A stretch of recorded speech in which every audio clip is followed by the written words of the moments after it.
Hi, I'm Leanne McBeath and I'm a scroll saw artist. I run my own business called Sawdust Art and I have been asked recently about how I make my work, so I thought I'd make a quick video to show you. Okay, so the first thing that you need to do is pick a pattern of what you would like to make. So often I use scroll saw magazines to come up with the patterns, or I make my own patterns. For the video I'm using a pattern from the Creative Woodworks and Crafts April 2008 issue. So this is the Faith, Family and Friends. You take the pattern out of the magazine. This one's already done to full size, so all that needs to be done is it photocopied.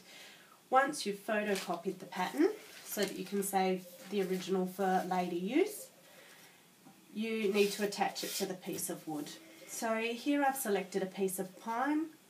The piece of pine then gets sanded down to make sure it's got no dings or burrs in it and is nice and smooth for the finished product. I attach masking tape to the wood to make sure that it doesn't get any scratches in it in the process of making it. And I put spray adhesive onto both the back of the pattern and onto the piece of wood's masking tape so that I can attach the pattern to it without it flying around or moving about. I then bring it over to my drill press, which is here. The drill press is really handy when you need to do lots of drilling. It has a lever and you just pull the drill down and it ensures that the drill holes are made nice and straight each time. Once I've drilled holes into all the areas of the pattern that are going to need to be removed, I bring it over to my scroll saw. Now this is the scroll saw. It has a blade in it and the blade is clamped at both the top and the bottom of the scroll saw. It also has a tension knob which tightens the blade for while you're cutting out so that the blade doesn't move around where you don't want it to go. It also has a clamp which clamps the blade in place. So if I remove the clamp there, the blade top is free to be put up through the piece of work like that. Once it's put up through the piece of work, I then push it back into the clamp, retighten the clamp and reset the tension blade. Now the blades in the scroll saw are all very thin, that's why I can do such intricate cutouts. Now they do get thinner depending on how intricate your work is, but as you can see this is a very thin blade and it's cutting through quite a thick piece of pine. I used the same thickness blade for cutting through the same thickness, but that's Meranti, it's quite a bit harder piece of wood. Okay, so once the blade is put back through the piece of wood, then what I need to do is follow the line around on the pattern to cut away the piece that needs to be removed.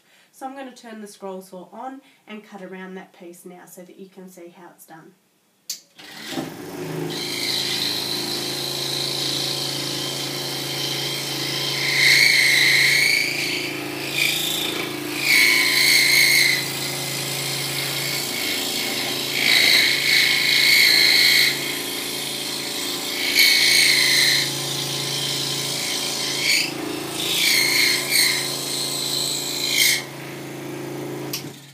Okay, so that's it. That's one piece of the pattern removed. As you can see here, the piece of wood just comes straight out of the pattern there. Now that process gets repeated for each of the pieces until all of them are removed. Once all of them are removed, then you tighten the clamp on the blade again and reset the tension lever, but this time your piece of wood is free from the scroll saw. Now I would go in and cut around the outside of all of the pattern so that the piece of wood, the piece of art that we're trying to make is away from the block of wood that we originally had.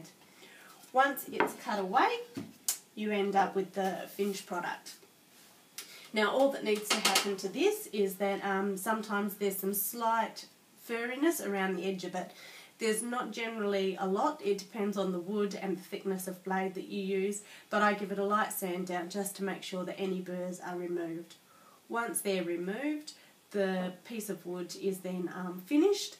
I generally finish all my wood with a mixture of linseed oil and mineral terps. Once it's been finished with that, it's left to dry for a couple of days. Once it's dried completely, then it's spray varnished. So I either use gloss, semi-gloss, depending on how I think the wood's going to best look with that.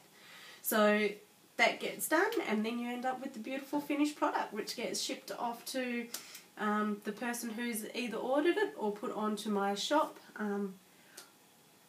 at Sawdust Art. So there we go. Hope the video has been helpful for you and you know a little bit more about my work. Thank you.